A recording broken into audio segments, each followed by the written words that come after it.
And welcome to a new video surprise test. Can you tell the difference between these two images? Exactly. One of them is a cute little animal. The other one is a scam, allegedly.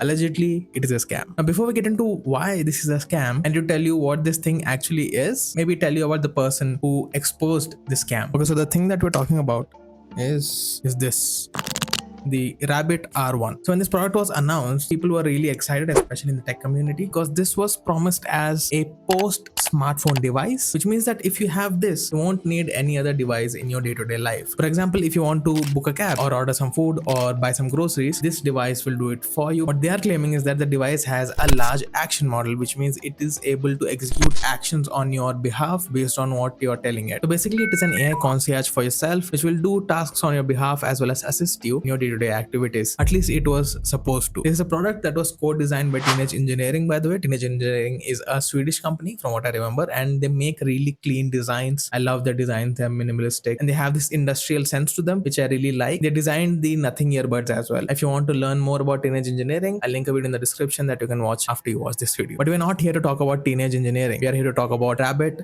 R1, a device that promised you everything in $200. The demo shown in the keynote had everybody so hyped up that everybody placed pre-orders and were eagerly waiting for the product to be shipped. But as soon as it started shipping, things started to go downhill. Now there are a lot of tech reviews on YouTube, so I wouldn't want to steal their talking points from them, but I prepared a list of recurring complaints a lot of those videos had. The first thing being that the hardware felt cheap, and the second thing being that the scroll wheel is very annoying to use. This becomes extra annoying when you realize that Rabbit R1 has a touchscreen. Under certain circumstances, it lets you use a touchscreen. With terminal enabled, you can turn it sideways, a keyboard pops up, and you can type your questions and get text answers. Which means that the touchscreen works, but it has been disabled intentionally from the software side of it. The third thing being that a lot of the features that were promised during the keynote were missing from the product, almost unusable out of the box. And the apps that were promised that would work with Rabbit R1, there were not a lot of. There were just a couple of apps like Uber, DoorDash, Spotify, etc. These couple of apps wouldn't even work half the time. Can you give me a rundown of what happened at Google I/O 2024? There is no information available about Google I/O 2024.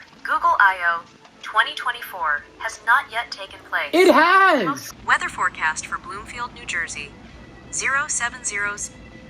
Why did you pick New Jersey? Do you know my location? I do not have access to your location information. I mentioned New Jersey as an example location for the weather forecast.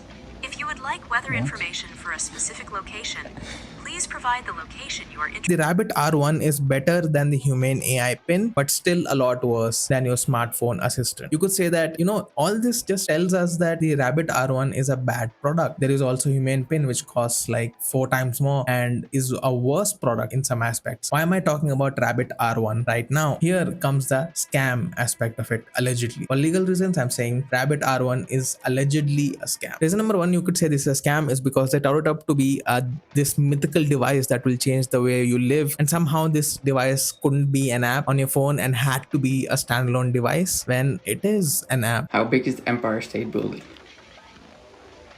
Let me see what I can find. The Empire State Building, located in Manhattan, New York, is 1,454 feet tall, including its antenna, and 1,250 feet tall to its top floor, excluding the height of the antenna. The developer community managed to find the APK for the Rabbit R1 and install it on an Android phone, rooted albeit, but they still managed to install it on a phone, which means that this could have been an app. There was no real need for it to be a device on its own. But obviously the team behind Rabbit R1 denies these claims, saying that it is proprietary OS that they use on Rabbit R1 device. But even if you let that one slide, now comes the most sinister angle of it that was exposed by Coffeezilla. Before we go ahead with what was exposed about Rabbit, I need to tell you about Coffeezilla. Coffeezilla is a YouTuber who exposes scams. This is what he does. He investigates these companies and comes out with a documentary style video where he explains it explicitly and breaks down all the details about why certain companies, certain stuff is a scam. To this day, he has debunked a lot of crypto NFT scams. He has debunked a lot of pump and dump schemes, and he made a video 24 hours ago exposing Rabbit R1, or at least the team behind Rabbit R1. R1 is a tech product that has raised tens of millions in venture capital, promised the world, and delivered on almost none of it.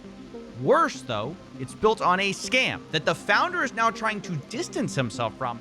So before you go and watch that video, because I wanted to go and watch that video, let me give you some highlights from his video, which will show you the magnitude and the extent to which this company could be a scam. The first one on the list being simply what I've mentioned before. They raised millions of dollars, tens of millions of dollars, and still failed to deliver half the features that were promised during the keynote. The fact that it could be an app on your phone and they try to sell it as an independent device kind of raises concerns around this company and the way it functions. The second thing, this company renamed itself. This used to be known as Cyber Manufacture Co. They used to run a crypto coin and NFT scheme, which they pump and dump according to Coffeezilla. Third point being not just crypto and NFT, they did a metaverse project. They called it the Gammaverse, which ended up being an Unreal template file, not even close to being playable. And not just these three, there is so much more. In Coffeezilla's video, it dives into all the finances and evidences which you can look into. And speaking of scams, here are 5 side hustle ideas which are definitely scams. So you can go ahead and watch that, and please subscribe and like this video. Bye bye. I'll see you guys in the next one.